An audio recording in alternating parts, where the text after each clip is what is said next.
Ladies and gentlemen, this is your half hour.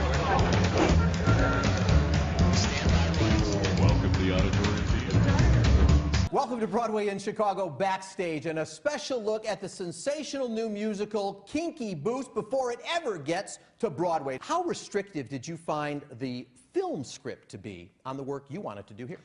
We watch the film once and you throw it out. The stage is different than a film. You can't do what's in a film on stage, and often when it's a close-up, it usually is the first clue that it should be a song. Is it more difficult for you to write for characters than it is when you're writing for yourself? Well, everything's a story, but you gotta sneakily move the story forward for the character. And you have to make sure that it's what the character would want to say. It's irreverent, it's hysterical, it crosses almost every line somebody might expect from a Broadway musical, and yet it couldn't possibly work any better. Why? I think that's the brilliant thing about Matt and Trey's work, is that while they are irreverent and sometimes offensive, it all comes from a purpose, and it all comes from a place of truth and honesty, which is what earns them the ability to be so irreverent and offensive. Will one day Book of Mormon seem tame to audiences? Oh, yeah. Yeah, it seems tame to us already. Yeah.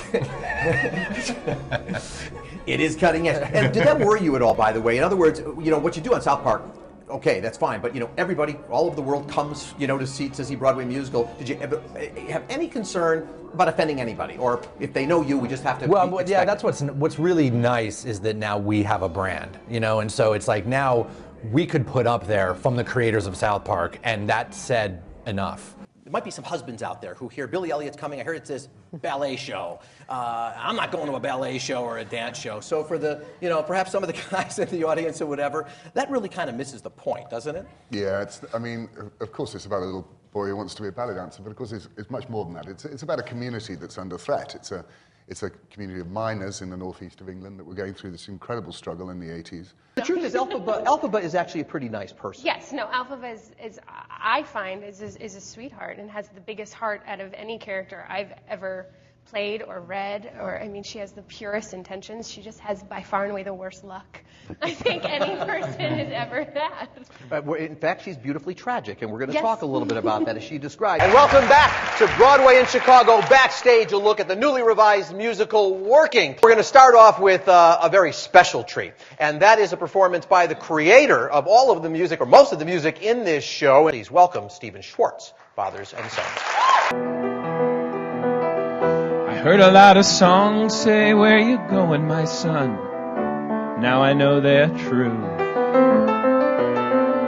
It's not easy being green, well, unless, of course, you're an ogre named Shrek, who has just landed at the Cadillac Palace Theater in Chicago. Freak Flag is probably the most frequently asked about song in the show for me. When on Broadway, I was Gingy, so it was close to my heart anyway, but people love the song, and afterwards people love to talk about it and love to tell you how much they loved it and what it meant to them, and Freak Flag for me in this show is similar to what my experience was with Rent.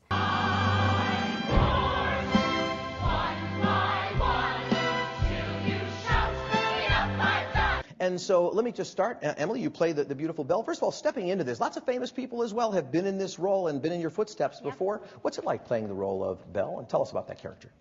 It's amazing. It's an honor every night. Belle is feisty. She's not the typical, stereotypical Disney princess, which I really appreciate about her. And really, in Disney's princesses and their films, she was the first brown-eyed brunette princess in all of the films that they did.